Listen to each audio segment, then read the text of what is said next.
জাতীয়তাবাদী দল আশা করে এর সঙ্গে দেশের আপামর জনসাধারণ তার সঙ্গে একাত্ম হবেন এবং আমাদের বিশ্বাস যে আমাদের সঙ্গে যারা যুগপৎ আন্দোলন করছেন তারা ইতিমধ্যেই আপনারা লক্ষ্য করেছেন যে তারা অনেকেই স্টেটমেন্ট দিয়েছেন, তার বেগম খালেদা জিয়ার যে শারীরিক অবস্থাতে উদ্বেগ প্রকাশ করেছেন, তার মুক্তির কথা বলেছেন।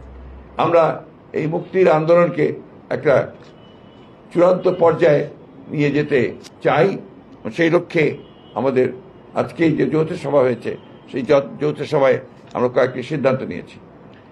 এই সিদ্ধান্তগুলোর মধ্যে আছে যে আগামী 29শে জুন শনিবার আমাদের নয়াপল্টন অফিসের সামনে সমাবেশ অনুষ্ঠিত হবে দেশনেত্রী বেগম খালেদা জিয়ার নিঃশর্ত মুক্তির দাবিতে। এটা হচ্ছে আপনার 29শে জুন। এরপরে আপনার বিকাল 3টায় অনুষ্ঠিত হবে। এরপরে হচ্ছে আপনার সারা দেশের মহানগরগুলোতে সেখানে সোমবার, যেটা হচ্ছে 1 তারিখ 1 জুলাই মহানগরগুলোতে এই সমাবেশ দেশনেত্রী মুক্তির দাবিতে সমাবেশ অনুষ্ঠিত হবে। এরপরে হচ্ছে 3 তারিখে সারা দেশের জেলা সদরগুলোতে তার মুক্তির দাবিতে সমাবেশ অনুষ্ঠিত হবে।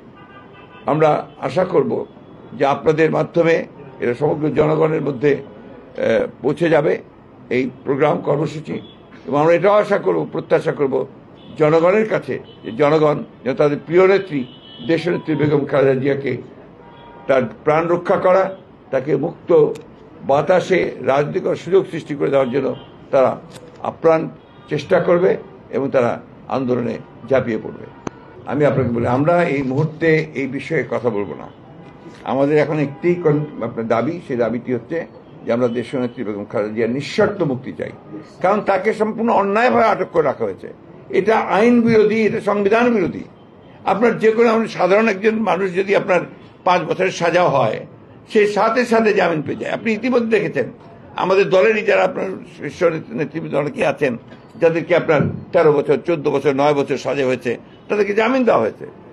এবং আওয়ামী লীগের প্রায় প্রত্যেকটা নেতাকে মুক্ত করে দেওয়া হয়েছে। তাদেরকে এই ধরনের আপনার সাজা হওয়ার পরে তাদেরকে মুক্তি দেওয়া হয়েছে, মন্ত্রিত্ব পেয়েছেন, এমপি নমিনেশন পেয়েছেন। তাহলে শুধুমাত্র দেশনেত্রী বেগম খালেদা জিয়ার ব্যাপারেই এটা অর্থই হচ্ছে এই আইনটা তারা এই বিধানটাকে প্রয়োগ করার চেষ্টা করছেন। আসলে এই ধরনের কোনো বিধানও কিন্তু নেই। আপনি জামিন দিতে পারবেন না, এটা একেবারেই কোনো বিধান নেই। এটা তার প্রাপ্য, এটা তার কনস্টিটিউশনাল রাইট। কারণ এখনো কিন্তু তার মামলা সুপ্রিম কোর্টে যায়নি, সুপ্রিম কোর্টের কাছে পেন্ডিং আছে এখনো। সুতরাং এই বিষয়টা অত্যন্ত গুরুত্বপূর্ণ যে তারা অত্যন্ত পরিকল্পিতভাবে তাকে এই কারাগারে আটক করে রাখছে, যেটা সম্পূর্ণভাবে বেআইনি। আপনার ইসের মধ্যেই আছে, একটু শেষ করি।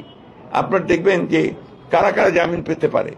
সেখানে বলা আছে যে বয়স্ক মহিলা, অসুস্থ মানুষ, সবাই তারা জামিনযোগ্য, যত বড় মামলাই হোক। তাদেরকে ট্রায়াল ফিনিশ নেওয়া পর্যন্ত, অর্থাৎ আপনার সুপ্রিম কোর্টে না যাওয়া পর্যন্ত তাদেরকে জামিন তারা পেতে পারেন।